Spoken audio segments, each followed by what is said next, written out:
আমি কথাটা শুরুতে বলে দিলাম, সব সময় এই ফিকির করবেন। ছেলেরা তোমরাও বাপ, সারাক্ষণ যদি তোমার মতো করে চলো, মোবাইলের মধ্যেই ব্যস্ত থাকো, তো দুনিয়ার জীবনও সুন্দর হবে না, আখিরাতের জীবনও সুন্দর হবে না। এই জন্য আমি আমার এই তর্জমাটা বলি, অল্প একটু কথা শুনাইতে চাই।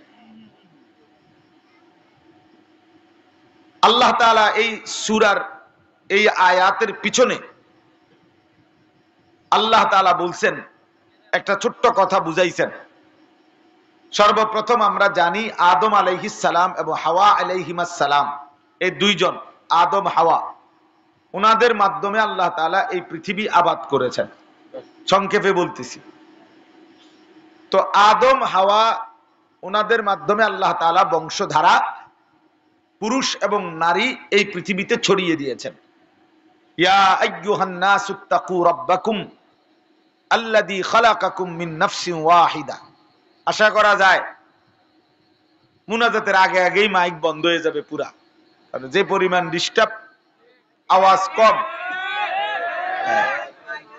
এইটা শেষ পর্যন্ত টিকবে কিনা মনে হইতেছে না। এই জন্য এটা নিয়ম, মাইকওয়ালারা মাহফিলের দিন এটা নিয়ে দেখবেন বহুত লাড়ালাড়ি সরাসরি করবে, শেষে আপনার বলবে যে কি করবো, কি যে একটা ফ্যাঁস লাগছে বুঝছি না,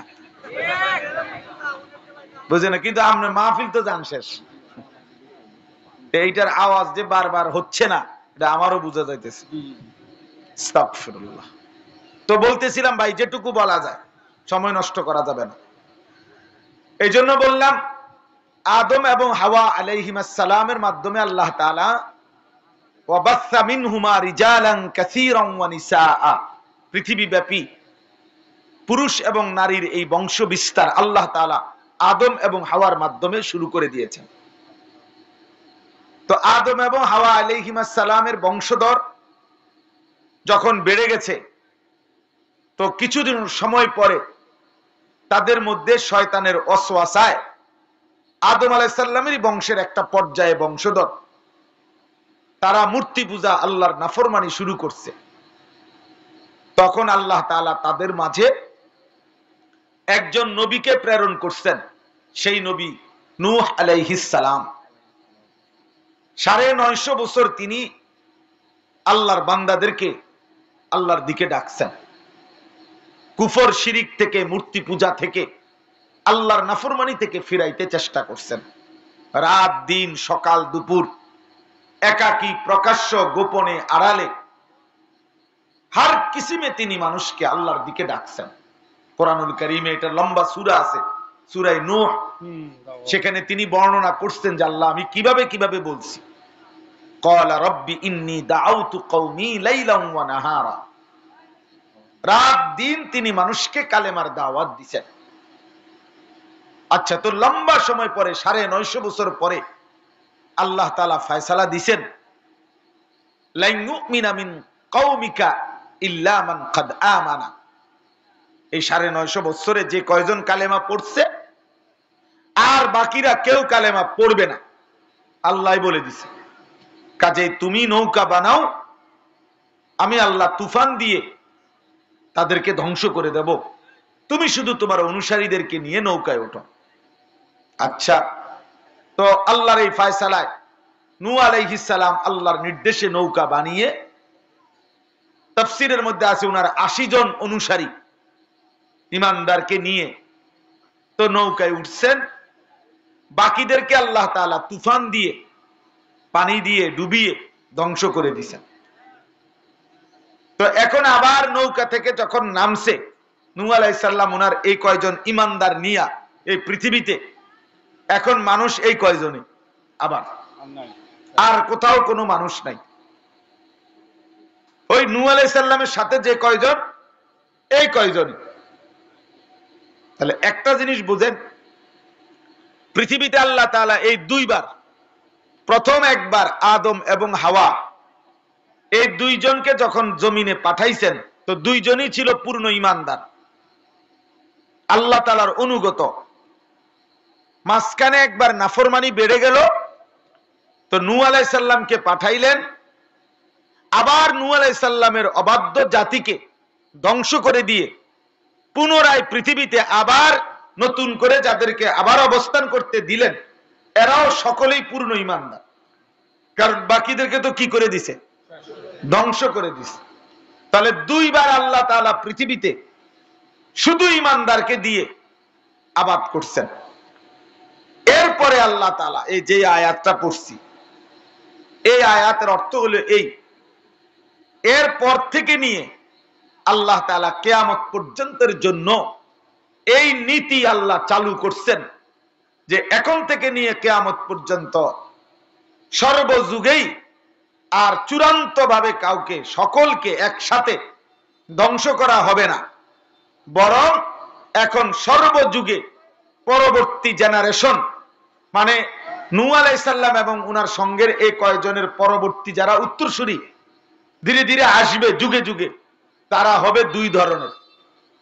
একদল হবে উত্তম উত্তরসূরি, আরেক দল হবে নিকৃষ্ট মন্দ উত্তরসূরি। অর্থাৎ জমিনে এবারে আল্লাহ বুঝাই দিলেন কিয়ামত পর্যন্তই দুইটা প্রজন্ম থাকবে, একটা প্রজন্ম উত্তম প্রজন্ম, আরেকটা হলো নিকৃষ্ট মন্দ প্রজন্ম। যারা উত্তম তাদেরকে আরবিতে বলে খালাফ, পূর্ববর্তীদেরকে বলে সালাফ, আর যারা নিকৃষ্ট মন্দ উত্তরসূরি তাদেরকে বলা হয় খালফুন, লামের মধ্যে সাকিন। তো আল্লাহ তাআলা বলেন এভাবে কিয়ামত পর্যন্ত প্রত্যেক জামানায় কিছু মানুষ আসবে যারা মন্দ, যারা অসৎ, যারা নিকৃষ্ট, কিয়ামত পর্যন্তই জমিনে এবার এভাবে চলতে থাকবে। চূড়ান্ত ভাবে সবাই মন্দ একসাথে যখন হয়ে যাবে তখন ইসরাফিল ফু দিবে, কিয়ামত হবে। লা তাকুমুন নাসু ইল্লা আলা শিরারিল খালক, নবীজি বলছেন সব মানুষ যখন একেবারে একসাথে নিকৃষ্ট হয়ে যাবে, বেঈমান হয়ে যাবে, আল্লাহর নাফরমানি করবে, তো তখন ইসরাফিল ফু দিবে, কিয়ামত হবে। তাইলে মাঝখানে সর্বযুগে একদল থাকবে উত্তম মানুষ, আরেক দল থাকবে নিকৃষ্ট মানুষ, মন্দ লোক। ফাখালাফা মিন বাদিহিম খালফুন, এই যে আয়াত আসতে থাকবে যুগে যুগে খালফুন, নিকৃষ্ট একটি সম্প্রদায়। কিছু মানুষ হবে প্রত্যেক জামানার, প্রত্যেক সমাজের, প্রত্যেক দেশের, প্রত্যেক অঞ্চলের, আল্লাহর ভাষায়, কোরআনের ভাষায় এরা হলো নিকৃষ্ট, এরা মন্দ, এরা অসৎ। আল্লাহ বলছেন তারা কারা? আল্লাহ তাআলা দুইটা পরিচয় বলছে। এই দুইটি বদভ্যাস যাদের মধ্যে থাকবে তারা হবে প্রত্যেক যুগের, প্রত্যেক সমাজের, প্রত্যেক অঞ্চলের, প্রত্যেক মহল্লার, প্রত্যেক দেশ জাতির মন্দ লোক, নিকৃষ্ট লোক। এক নাম্বার হলো আদাউস সালাহ, যারা প্রতিনিয়ত নামাজ নষ্ট করে। যারা কি নষ্ট করে? নামাজকে নষ্ট করে। আল্লাহ বলেন প্রত্যেক যুগের ওই মানুষগুলো হলো নিকৃষ্ট, প্রত্যেক সমাজের ওই মানুষগুলো হলো নিকৃষ্ট, প্রত্যেক দেশের, জাতির, মহল্লার ওই লোকগুলো হলো নিকৃষ্ট। ওরা খালফুন, ওরা মন্দ প্রজন্ম। এক নম্বর যারা নামাজ নষ্ট করে, আদাউস সালাহ। প্রিয় কিশোর যুবক, নওজোয়ান বাবারা, সবাইকে বলি নিজের হিসাব নিজেই মিলাবেন, নিজের হিসাব নিজেই মিলাবেন। আল্লাহর কোরআনের ভাষায় আপনি আপনার পরিচয় নিবেন, নিজের পরিচয় নিজে নিবেন। আদাউস সালাহ। এখানে এবার আসেন, তাফসীরের মধ্যে আছে লাইসাল মুরাদু আন্নাহুম তারাকুস সালাহ। প্রত্যেক সমাজের, যুগের, অঞ্চলের নিকৃষ্ট মানুষ কারা? আল্লাহ বলেন এক নম্বরে যারা কি নষ্ট করে? বলেন না, সবাই বলেন। নামাজ কি করে? এই কথার অর্থ তাফসীরে লিখছে, এই কথার অর্থ এটা নয় যে তারা নামাজ ত্যাগ করে, নামাজ পড়ে না, এটা অর্থ না।